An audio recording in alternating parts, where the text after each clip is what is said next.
결혼하는 가정 이진우 군, 이영석 권사님, 이윤숙 권사님 장남 가정 아마 그 신랑 신부가 오신 것 같아요. 잠깐 일어나실까요 혹시? 혹시 오시지 않았나요?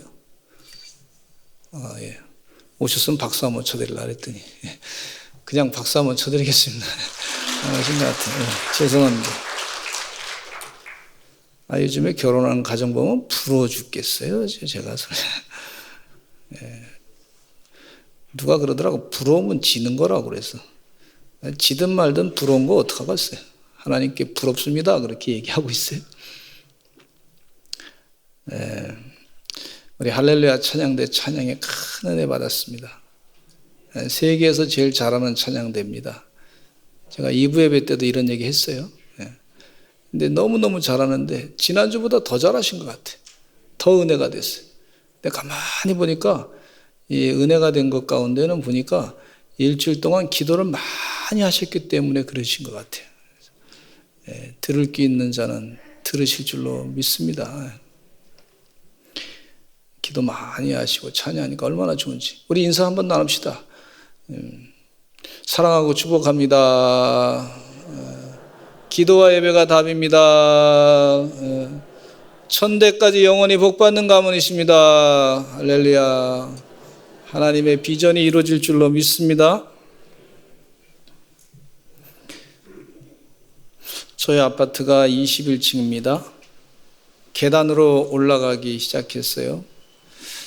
계단으로 올라가는데 이제 건강을 위해서 올라간 거죠. 참 엘리베이터 타지 않고 건강을 위해서 올라가야 되겠다 생각하는데 그래서 열심히 걷다 보면 한 10층 조금 넘어가면 막 숨이 차요. 힘들어요. 15층 넘어가면서는 이제 거의 막바지 올라가죠. 헉헉대는 거예요. 잠깐 쉬었다가 다시 올라가게 되고 그러더라고요. 그래서 어떤 그 할아버지는 80이 넘으셨는데 아파트 21층 하루에 3번씩 올라가신다 그러시더라고요. 그러니까 근육이 아주 그냥 든든한 근육이 돼서 건강하게 사시는 걸 볼 수가 있어요. 아주 허리도 꼿꼿하시고 다리도 아주 튼튼한 그 근육을 갖고 계시고 그래서 저도 그렇게 살아야 되겠다 생각하고 열심히 이제 걸으려고 작정하고 있습니다. 근데 좀 힘드는데 가만히 생각해 보니까 힘든다는 것만 생각하면은 못 올라갈 것 같더라고요. 그래서 하나님이 나에게 좋은 근육을 선물로 주시려고 하나 보다 그런 생각하니까 기분 좋더라고요. 그래서 하나님이 주신 선물을 내가 누려야 되겠다 생각하고 이 걸으니까요 덜 힘들어. 하나님이 나한테 근육을 선물로 주시려나 보다. 힘들면 근육을 좋은 근육을 주시려나 보다. 그 종아리도 튼튼해지고 또 넓적다리도 튼튼해지고 또 엉덩이도 다 근육이 딱 있어가지고 이 근육이 아주 튼튼해야 면역력이 좋아진다고 그러시더라고요. 그러니까 올라가다 보니까요 또 소화도 잘 되더라고. 그래서 열심히 걸어야 되겠다 그런 생각을 갖습니다. 이번에 걷주 운동을 하게 했는데 벌써 아주 2,700만 보를 걸으셨더라고. 우리 성도님들이 얼마나 감사한지. 근데 그냥 걸으신 것만이 아니라 제가 보니까 기도하면서 걸으셨고 성경 말씀을 들으면서 걸으셨고 그러면서 은혜가 더 넘친 걸 볼 수가 있어요. 하나님께서 우리 성도님들에게 큰 건강을 주실 줄로 믿습니다. 앞으로 더 건강하게 사셔서 120살까지 건강하게 사셔서 교회를 든든하게 지키시는 믿음의 사람들 다 되시기를 간절히 축원합니다. 지난주에 화요일날 오셔서 귀한 강의를 해주신 연서대학교 정신과 의사이신 민성길 박사님의 강의를 들었어요.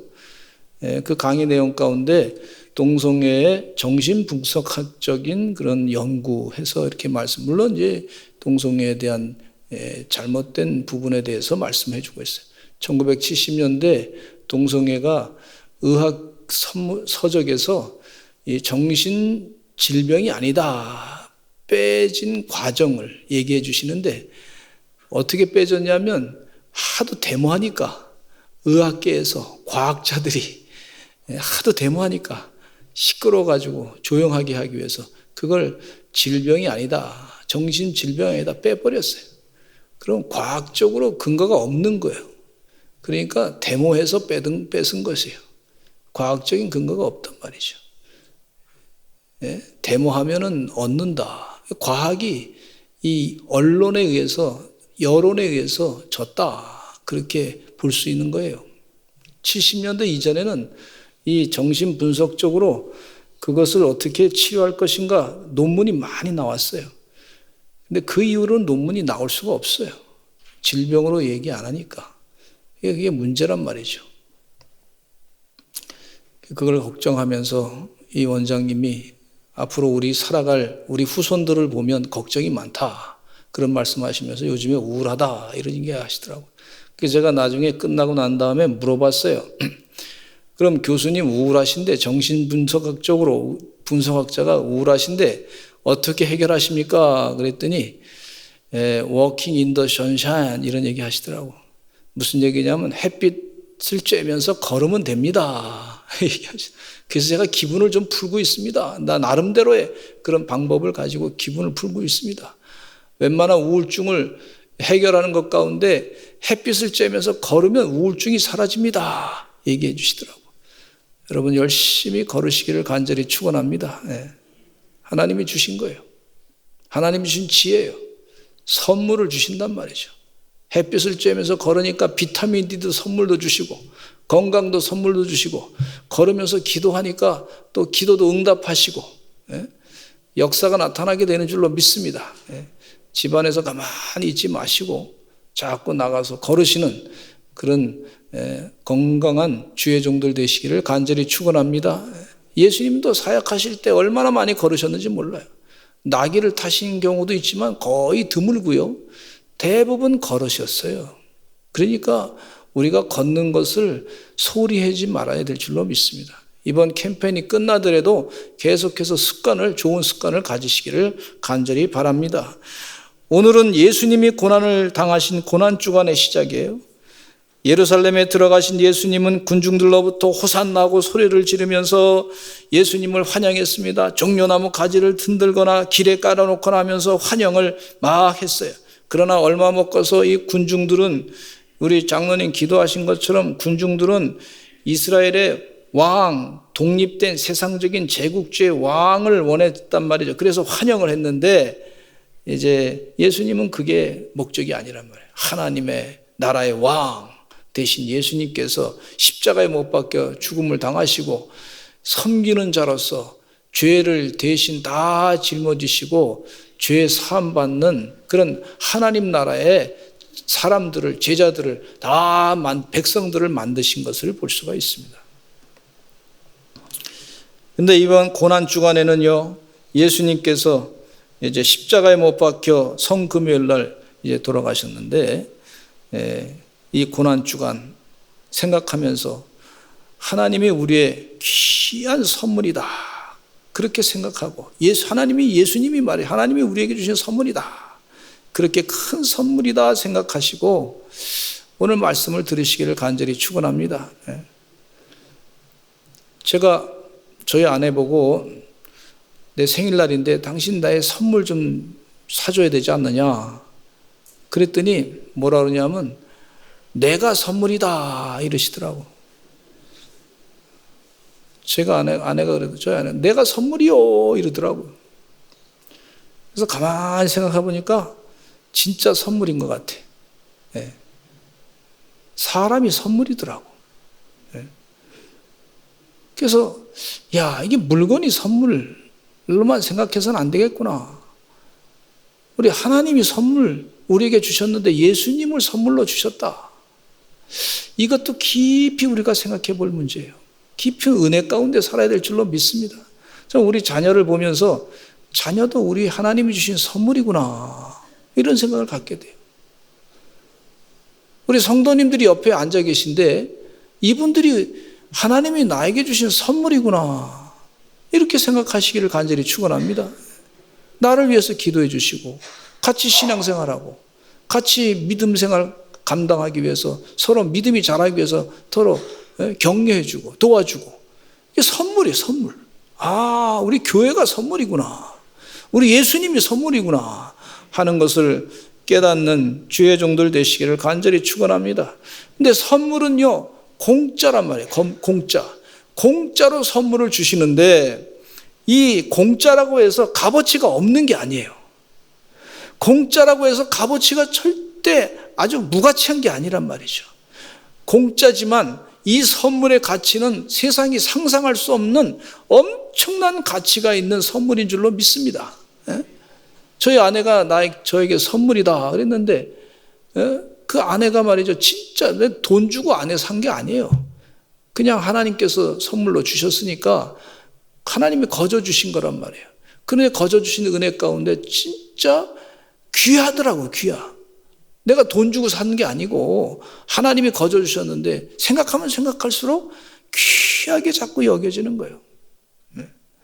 여러분, 예수님께서 하나님이 주신 거저 주시는 선물인데 그 은혜 가운데 선물의 가치를 아시고 그 깊은 선물을 하나님께 감사하시면서 사시는 우리 서산제일감리교 성도들 되실 줄로 믿습니다. 예수님은 우리에게 큰 선물인데 예수님은 스스로 목숨을 위해서 우리를 위해서 주셨어요. 요한복음 10장 17절로 18절 같이 읽겠습니다. 시작. 내가 내 목숨을 버리는 것은 그것을 내가 다시 얻기 위함이니 이로 말미암아 아버지께서 나를 사랑하시느니라. 이를 내게서 빼앗는 자가 있는 것이 아니라 내가 스스로 버리노라. 나는 버릴 권세도 있고 다시 얻을 권세도 있으니 그랬어요. 하나님께서 우리 사랑으로 예수님을 이 땅에 선물로 보내신 줄로 믿습니다. 여러분, 교회 나와서 예배 드릴 때 좀 새벽 이제 아침에 일찍 준비하고 나올 때 좀 힘든 부분이 있어요. 좀 쉬기도 하고 일주일 동안 열심히 일했는데 좀 그런데 마음 가운데 기대감을 가지고 나오시는 게 당연합니다. 하나님이 오늘은 무슨 선물을 주시려나, 기도할 때 어떤 응답을 주시려나, 하나님께서 어떤 역사를 내 삶 가운데 일하시나, 그런 것을 생각하면서 기대감 가운데 하나님을 찬양하면서 예배드리러 나오시는 거 괜찮습니다. 하나님의 귀한 선물인, 좀 힘들지만, 제가 21층 계단을 올라갈 때 좀 힘들지만, 육체적으로는 좀 힘들지만 선물인 근육을 주신단 말이에요. 근데 교회 나올 때도 좀 힘들지만 가만히 생각해 보면 하나님께서 영적으로 더 강해지게 하시고 영원한 천국의 소망을 분명하게 하시고 그런 선물을 주신단 말이에요. 우리가 세상에 여행할 때도요, 그냥 어디 가서 그냥 구경만 하고 그냥 끝나는 게 아니라 가이드가 잘 설명해 주면요, 그 여행이 더 풍성해지고 값진 것을 알 수 있듯이 우리 교회에 나와서 하나님 말씀 듣고 이 진리의 생명의 말씀을 듣고 말씀대로 내가 깨닫고 나의 삶을 바꾸면 얼마나 우리 삶이 이 하나님이 주신 선물로 말미암아 인생이 말이죠, 영생으로 아주 기쁨 가운데 살게 되는 것을 볼 수가 있어요. 영혼이 잘된 같이 범사가 잘되고 강건하고 형통한다 그러는데, 영혼이 잘 되는 건요, 하나님의 마음을 자꾸 배워야 돼요. 하나님의 거룩한 뜻을 자꾸 깨달아야 돼요. 그러면 영혼이 잘 되는 줄로 믿습니다. 첫째는요, 이 선물 내용을 한번 살펴보겠습니다. 죄사함 선물을 받았어요. 죄사함이라고 하는 선물을 받았는데, 우리 죄가 있어요. 제가 좀 비유로 설명을 드리기를, 이 죄는요, 우리를 멸망길로 빠지게 만듭니다. 유럽에서 패스트라고 하는 전염병이 돌았습니다. 유럽의 지붕이 상당히 높습니다. 그래서 지붕이 높은 이유를 물어봤더니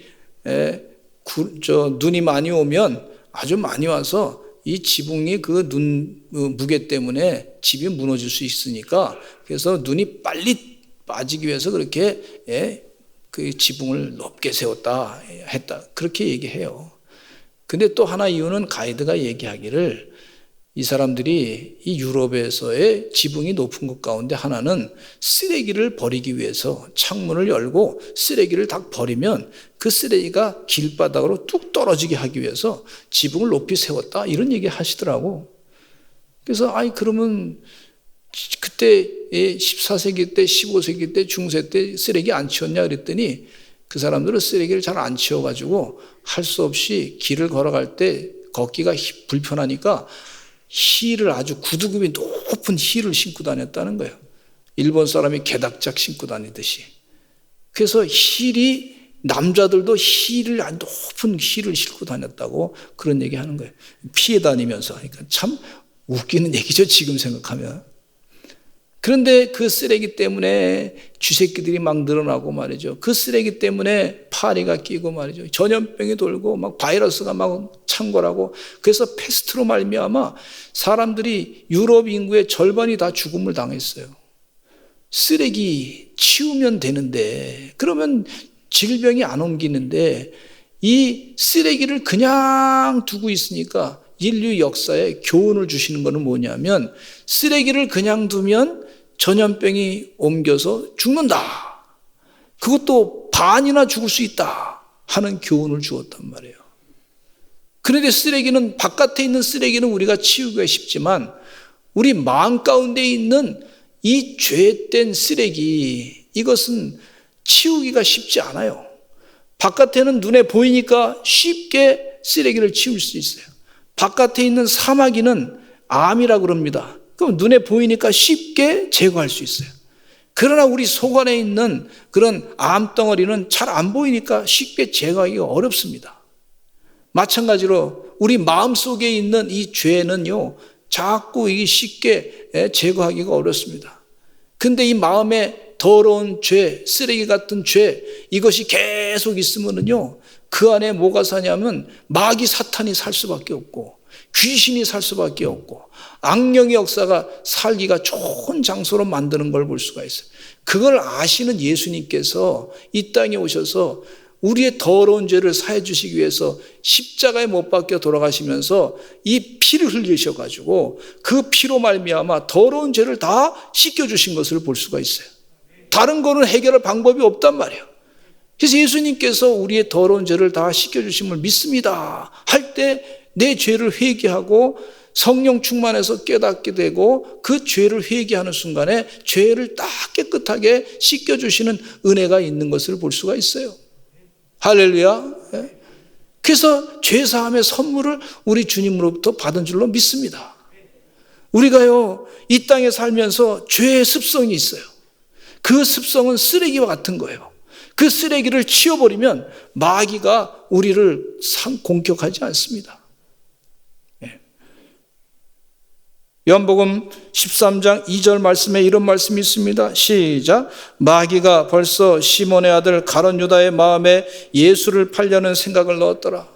마귀가 벌써 시몬 아들 가룟 유다의 마음에 예수를 팔려는 생각을 넣었더라. 다른 사람 몰라. 다른 제자들 몰라. 근데 마귀 예수님은 알아. 마귀와 예수님은 알아. 가룟 유다의 마음에 예수를 팔려는 생각을 싹 집어넣었다 그랬어요. 근데 이 가룟 유다가 요한복음 12장에 보면 바로 요한복음 13장의 앞장입니다. 어떤 태도를 보였는지 잘 말씀해 주시는 내용이 있는데, 이미 요한복음 12장에 보면 유월절 엿새 전에 예수님이 죽었던 나사로가 살아나서 나사로의 집에 가서 잔치할 때에 마리아가 지극히 비싼 향유 순전한 나드 한 근을 가져다가 예수의 발에 붓고 자기 머리털로 그의 발을 다 닦아줬어요.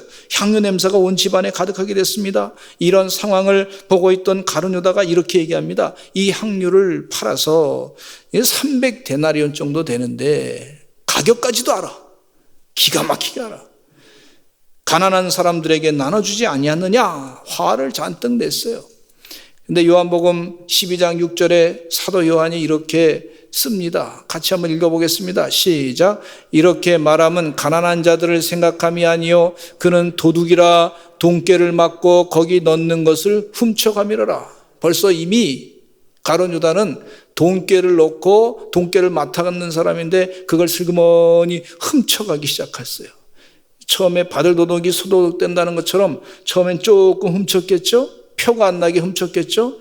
그 다음에 또 좀 표 안 나게 또 훔쳤겠죠. 자꾸 훔치다 보니까 나중에는 마귀 생각이 싹 들어갔는데 예수님을 팔아버려라. 한몫 잡아라. 은 30냥에 팔아버려라. 이렇게 마귀 생각을 가룟 유다가 갖게 됐고 예수님을 팔아버려서 그는 죽음의 지옥으로 빠지게 된 것을 볼 수가 있어요. 여러분, 우리 안에 더러운 죄, 이 죄된 생각은 자꾸 버려야 될 줄로 믿습니다. 그래서 죄가 깨닫는 순간에 은혜예요, 그게. 이 습성이 되면 큰 문제입니다. 죄가 깨닫게 되는 순간에 하나님 내 죄를 사해 주실 줄로 믿습니다. 예수님 내 더러운 죄를 다 사해 줄 줄로 믿습니다. 그리고 자꾸 씻겨내리고 그 다음에 죄 안 지려고 애를 쓰시기를 간절히 축원합니다. 그러면요, 하나님께서 큰 복을, 죄사함의 복을 주시는 줄로 믿습니다. 사도 바울은 로마서 1장에 분명히 죄악에 대해서 언급하고 있는데, 이 죄악에 대해서 언급할 때 이미 성령이 충만했기 때문에 죄가 무엇인지 알고서 얘기한 거예요.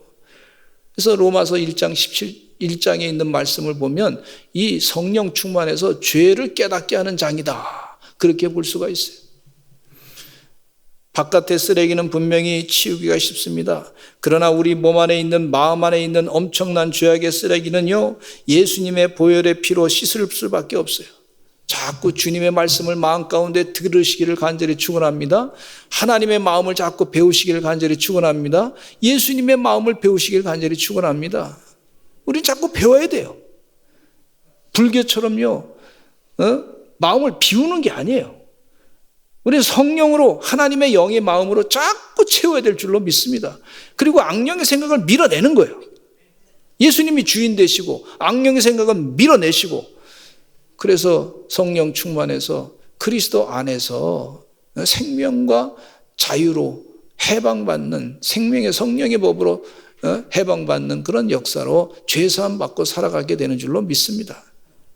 로마서 8장 1절로 2절 말씀에 이런 말씀이 있어요. 시작. 그러므로 이제 그리스도 예수 안에 있는 자에게는 결코 정죄함이 없나니 이는 그리스도 예수 안에 있는 생명의 성령의 법이 죄와 사망의 법에서 너를 해방하였음이라 그랬어요. 여러분, 로마서가 저는 참 솔직하게 목회자지만 읽혀지기가 힘들었어요. 로마서가 참 읽기가 힘들었어요. 나중에 깨달은 게 뭐냐면, 복음학교 가서 사람들이 죄에 대해서 다 고백하는데 다 오신 분들이 다 죄가 있더라고. 다 회개하는 거예요. 그러니까 가만히 보니까 나도 죄가 있는 거예요. 그죠? 그 죄를 깨닫고 저도 회개하니까, 그 회개하고 난 다음에 인간이 죄인이구나 하는 사실을 깨닫고, 사람이 신학교 다니면서 철학책도 읽고 성경책도 읽고 뭐 좀 아는 척하고 설교도 좀 하고 다른 사람한테 좀 설교 잘한다고 인정받고 인기도 얻고 막 그러니까 말이에요, 교만이 잔뜩 차가지고요, 내가 죄인이라고 하는 사실을 인정 안 하고 고백 안 하니까 로마서가 안 읽혀지더라고. 근데 나중에 죄인이라고 하는 사실을 깨닫고 난 다음에 읽다 보니까 로마서가 확실하게 읽혀지더라고. 할렐루야. 예? 여러분, 죄인이라고 하는 사실을 깨닫는 것이 은혜입니다. 은혜. 그러면 깨닫는 순간에 예수님 때문에 죄사함 받는 길이 확 열려지는 걸 볼 수가 있어요. 죄사함의 축복을, 우리 선물을 우리 주님께서 주신 줄로 믿습니다. 공짜로 주신 거예요. 두 번째, 의로운 자라는 선물을 받았어요. 죄인이었던 존재가 의인으로 인정을 받게 됐습니다. 로마서 1장 17절 읽겠습니다. 시작. 복음에는 하나님의 의가 나타나서 믿음으로 믿음에 이르게 하나니 기록된 바 오직 의인은 믿음으로 말미암아 살리라 한것 같으니라. 이 죄 사함 받는 순간에 또 의로운 자라고 하는 선물도 함께 받는 걸 볼 수가 있어요. 이제 당신이 죄인이 아니고 예수님을 나의 구세주로 믿었기 때문에, 보혈의 피를, 그 은혜를 믿고서 내 죄사함을 믿었기 때문에, 죄사함을 믿었기 때문에 당신은 의로운 사람입니다 하고 인정을 해주는 거예요. 의로운 의인, 의로운 자라 인정을 하는 거예요. 믿음으로. 로마서 3장 23절로 24절 시작. 모든 사람이 죄를 범하였음에 하나님의 영광에 이르지 못하더니 그리스도 예수 안에 있는 속량으로 말미암아 하나님의 은혜로 값없이 의롭다 하심을 얻은 자 되었느니라 그랬어요. 값없이 의롭다 하심을 얻은 자 되었어요. 여러분이 교회 나와서 예배 드릴 때 불러주는 호칭이 뭐냐면 성도님 그러잖아요. 성도님. 저는 형제 자매님보다도 성도님이 더 좋은 것 같아요. 성도님. 구별된 사람, 거룩한 사람, 이런 사람으로 자꾸 불러주시는 거 참 좋은 것 같아요. 죄사함을 받은 것은 내가 잘나서가 아닙니다. 하나님이 거저주시는 은혜예요. 주의 은혜 가운데 여러분 의로운 인정받은 그런 은혜 가운데 사시는 하나님의 귀한 종들이 다 되시기를 간절히 축원합니다. 성경 말씀을 로마서 5장 한 장만 더 읽겠어요. 1절 시작. 그러므로 우리가 믿음으로 의롭다 하심을 받았으니 우리가 주 예수 그리스도로 말미암아 하나님과 화평을 누리자. 의로운 자라고 인정을 받으니까 예수님 때문에 예수 그리스도 때문에 이 사람은 의로운 자야. 인정을 받으니까 하나님께 가서 하나님을 아바 아버지라 부를 수 있어요. 아빠 부를 수 있고 기도할 수 있어요. 이게 하나님과 화평을 이루게 되고 그 화평을 이루게 된 사람은 영적인 즐거움을 주신다 그랬는데 그 영적인 즐거움에 함께 참여하시는 영적인 기쁨을 누리시는 주 안에서 기뻐하시는 주의 종들 다 되실 줄로 믿습니다. 세 번째는요, 부활을 선물로 받았어요. 예수님께서 부활하셨습니다. 고린도전서 15장은 부활장인데 이 부활의 첫 열매가 되신 주님으로 인해서 다시 죽지 않는 부활로 인해서 부활하게 되는 선물을 받게 됐는데 예수님 부활 전에 죽었던 사람들이 다시 살아난 적이 있어요. 예수님이 고쳐가지고요. 살아난 사람이 있는데 그 사람들은 다시 죽었어요. 그래서 그 사람들은 부활의 첫 열매라고 얘기하지 않습니다. 부활의 첫 열매는 예수님 부활하셔가지고 다시 죽지 않고 부활 승천하셨고 그대로 이제 부활한 모습으로 그대로 세상을 다스리는 거란 말이에요. 그래서 부활의 첫 열매라 그랬어요. 주의 은혜 가운데 부활의 첫 열매가 되신 예수님과 같이 우리도 부활하게 될 줄로 믿습니다. 그 선물을 이미 받은 줄로 믿습니다. 그래서 사도 바울은 고린도전서 15장에 아주 그 부활에 대해서 자세하게 설명해 주고 있어요. 근데 이 15장을 쓴 계기가 뭐냐면 고린도 교회가 갈라졌어요. 너는 바울파, 너는 아볼로파, 너는 우리는 말이죠 게바파 뭐 이렇게 갈라졌어요. 그러니까 교회가 막 갈라져 가지고요. 세상에 어떤 권리, 이 세상에 무슨 이 집단, 이기주의 뭐 이런 것이 자꾸 팽배한단 말이에요. 그러니까 영적인 목표를 잃어버린 교회를 보면서 너무 마음이 속상하신 거예요. 그러면서 고린도전서 13장 말씀 사랑장을 쓰시고 사랑해야 된다. 하나님 사랑이다. 그렇게 설명하시고 그리고 고린도전서 15장에 부활의 소망이 우리에게 있다. 이 부활하신 주님을 믿고 살아야 된다. 우리가 하나님께서 예수님이 이 땅에 오셔서 부활의 선물을 주셨다. 이렇게 강하게 말씀해 주고 있는데 고린도전서 15장 4절 읽겠습니다. 시작. 장사 지낸 바 되셨다가 성경대로 사흘 만에 다시 살아나사 성경대로 다시 살아나셨는데 그 예수님께서 살아나신 것을 만삭되지 못한 팔푼이가 자기인데 나같이 이렇게 못된 미천한 사람에게도 예수님께서 부활하신 것을 보여주셨다. 그래서 자기 삶의 목표가 부활의 목표예요. 예수님 따라가면서 부활의 삶이 영원히 사는 것이 진짜 삶이다. 고린도전서 15장 10절 말씀에 이런 말씀하고 있어요. 같이 읽겠습니다. 이건 참 중요한 말씀이에요. 성경 말씀은요, 생명을 살리는 영생의 삶을 사는 말씀이에요. 진리의 말씀입니다. 같이 읽겠습니다. 시작. 그러나 내가 된 것은 하나님의 은혜로 된 것이니 내게 주신 그의 은혜가 헛되지 아니하여 내가 모든 사도보다 더 많이 수고했으니 내가 한 것이 아니요 오직 나와 함께 하신 하나님의 은혜로라. 하나님의 은혜다. 하나님의 은혜로 내가 됐다. 이렇게 고백하고 있어요. 부활하신 주님께서 역사하셨다. 사람들은 죽은 자들이 어떻게 다시 살아나냐고 의문을 갖게 된 것을 사도 바울이 알고 있었어요.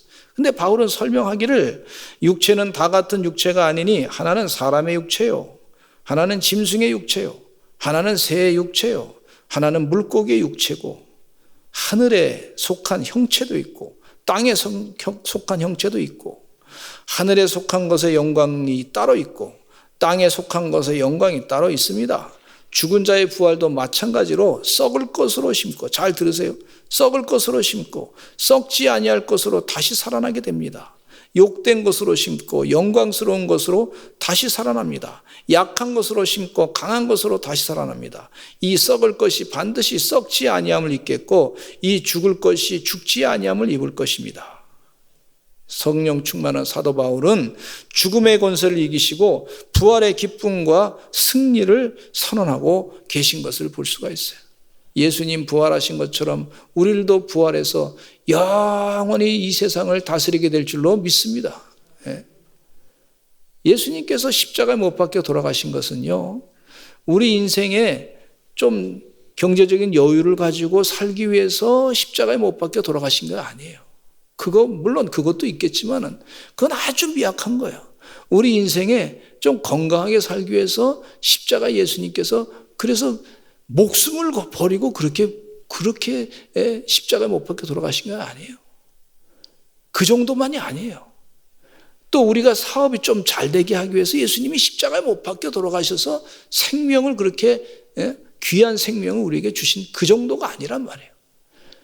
예수님이 십자가에 못 박혀 돌아가신 것은요, 우리로 하여금 부활해서 영원히 살게 하기 위한 그 계획이 있단 말이죠. 예수님께서 십자가에 못 박혀 돌아가신 이유가 강아지를 위해서 돌아가셨다 그런 말씀이 없어요. 성경 말씀에. 예수님께서 십자가에 못 박혀 돌아가신 이유가 돼지를 위해서 죽었다 이런 말씀이 없어요. 어떤 나무를 위해서 돌아가셨다 그런 얘기가 하나도 없어요. 단지 영혼을 갖고 있는 사람을 위해서, 나를 위해서 예수님께서 십자가에 못 박혀 돌아가셨고 우리를 부활해서 영생의 삶을 살기 위해서 그런 목적을 가지고 예수님께서 십자가에 못 박혀 돌아가신 거예요. 예수님께서 십자가에 못 박혀 돌아가신 그 귀한 선물을 어떤 사람은 내 그냥 인생에 조금 몇 년, 한 10년 더 잘 사는 거, 30년 잘 사는 거, 그걸로만 부활의 선물을, 영생의 선물을 그걸로만 만족하려고 하는 사람이 있어요. 그거 아닙니다. 영생의 부활의 삶, 그걸 예수님께서 말씀하시고 있어요. 마지막으로 우리가 영생을 얻었어요. 선물로. 네 번째, 영생을 얻었어요. 그래서 영생하면 성경 말씀이 있는 그대로 예수님이 하신 말씀대로 제가 성경을 읽기를 원합니다. 예수님이 영생을 참 여러 번 말씀하셨어요. 영생.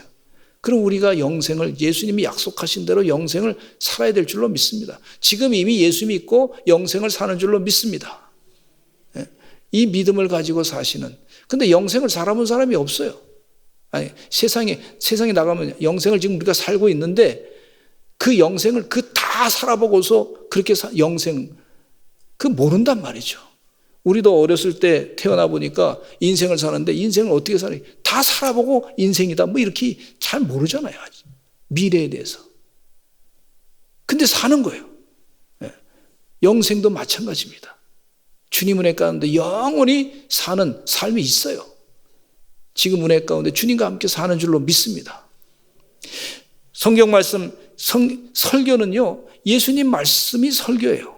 그래야 됩니다. 설교자의 자기 견해가 설교가 될 수 없어요. 자기 소견에 잘못하면 그렇게 위험할 수 있는데, 주의 은혜 가운데 오늘 성경 말씀을, 예수님 하신 말씀을, 영생에 대한 선물을 자꾸 말씀하셨는데 그걸 한번 다 읽어보겠습니다. 요한복음은요, 영생의 장과 같아. 같이 한번 읽어보겠습니다. 요한복음 3장 16절 시작. 하나님이 세상을 이처럼 사랑하사 독생자를 주셨으니 이는 그를 믿는 자마다 멸망하지 않고 영생을 얻게 하려 하심이라. 믿는 자마다 멸망치 않고 영생을 얻게 하려 하심이라. 영생을 갖지 못한 사람은 멸망이에요. 또 3장 16절 이전에는 요한복음 3장 15절에도 예수님께서 이런 말씀하고 계세요. 시작. 이는 그를 믿는 자마다 영생을 얻게 하려 하심이라. 중요하니까 영생에 대해서 자꾸 말씀하고 있어요. 또 요한복음 3장 36절 시작. 아들을 믿는 자에게는 영생이 있고 아들에게 순종하지 아니하는 자는 영생을 보지 못하고 도리어 하나님의 진노가 그 위에 머물러 있느니라. 아들을 믿는 자에게는 영생이 있다 그랬어요. 하나님 아버지의 뜻은 분명합니다. 우리들이 바로 영생을 얻는 것이에요. 하나님 아버지의 뜻을 포기하지 마시고 버리지 않는 하나님의 귀한 종들이 되시기를 간절히 축원합니다. 어떤 사람들이 전도하면요, 영생이 어디 있습니까? 그래요. 예수 믿으면 바로 그때부터 영생을 사는 거예요. 하나님의 뜻이 분명합니다. 요한복음 6장 40절 시작. 내 아버지의 뜻은 아들을 보고 믿는 자마다 영생을 얻는 이것이니 마지막 날에 내가 이를 다시 살리리라. 내 아버지의 뜻은 아들을 보고 믿는 자마다 영생을 얻는 것이다 그랬어요. 저 우리 교회 성도님들이 영생을 사는 줄로 믿습니다. 요한복음 4장 14절에 시작. 내가 주는 물을 마시는 자는 영원히 목마르지 아니하리니 내가 주는 물은 그 속에서 영생하도록 솟아나는 샘물이 될 것이다. 또 요한복음 6장 51절에 시작. 나는 하늘에서 내려온 살아있는 떡이니 사람이 이 떡을 먹으면 영생하리라. 내가 줄 떡은 곧 세상의 생명을 위한 내 살이니라.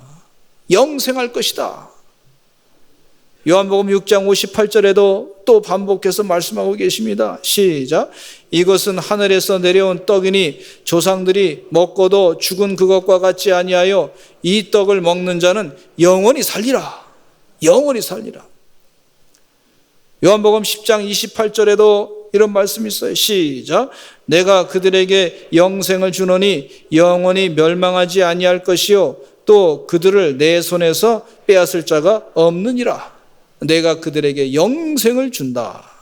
요한복음 11장 25절로 26절 예수님 하신 말씀 시작. 예수께서 이르시되 나는 부활이요 생명이니 나를 믿는 자는 죽어도 살겠고 무릇 살아서 나를 믿는 자는 영원히 죽지 아니하리니 이것을 네가 믿느냐? 살아서 나를 믿는 자는 영원히 죽지 아니하리니 이것을 내가 믿느냐? 예수님이 지금 영생에 대해서 여러 번 반복하고 있어요. 너무 중요하니까. 그것 때문에 하늘 보좌를 버리시고 이 땅에 오셔서 십자가를 지시고 고난을 당하시고 죽으신 거예요. 영생을 선물로 주시기 위해서 오신 거예요. 주의 은혜 가운데 예수님이 십자가에 못 박혀 돌아가신 그 은혜의 사랑을 기억하면서 내 죄를 사해 주심을 믿으면서 다시는 죄 짓지 않으려고 애를 쓰시고 또 죄 질 수도 있어요. 사람이 실수해서. 그럼 또 회개하시고 주님 품으로 일부러 지면 안 되고 자꾸 회개하시고 그리고 영생을 포기하지 않는 하나님의 종들이 되시기를 간절히 축원합니다. 영생을 버리지 마세요. 사도 이 영생에 대한 설교를 예수님이 쫙 하고 나니까 하나님 나라에 대한 설교를 자꾸 하니까 사람들이 듣고서 자기 생각대로 예수님 설교 안 하니까 실망해서 다 가버렸어. 그러니까 예수님이 이런 얘기를 했어요. 너희들도 가려느냐? 그랬더니 사도 베드로가 이렇게 답변했어요. 주여, 영생의 말씀이 있사오니 우리가 어디로 가겠습니까? 이렇게 얘기하고 있어요. 영생의 말씀이 있는데 떠나지 마시는 하나님의 귀한 종들이 되시기를 간절히 축원합니다. 우리 다 같이 통성으로 기도하겠습니다. 때로는 어려움이 있어도 신앙생활 잘함으로 말미암아 하나님께서 우리에게 큰 선물을 주실 줄로 믿습니다. 고난 가운데 더 믿음이 더 자라게 될 줄로 믿습니다. 아파트를 올라갈 때 힘든 것이지만 그러나 근육을 선물로 주시는 것처럼 하나님께서 거저 주시는 은혜, 다 하나님 은혜가 있어요. 믿음을 가지시고 날마다 주의 뜻대로 살아가시는, 그래서 영생을 선물로 받으시는 부활의 선물, 의로운 자의 선물, 죄사함 받는 선물을 받으시는 주의 종들 되게 해주시옵소서. 우리 주여 한번 외치고 기도하겠습니다. 주여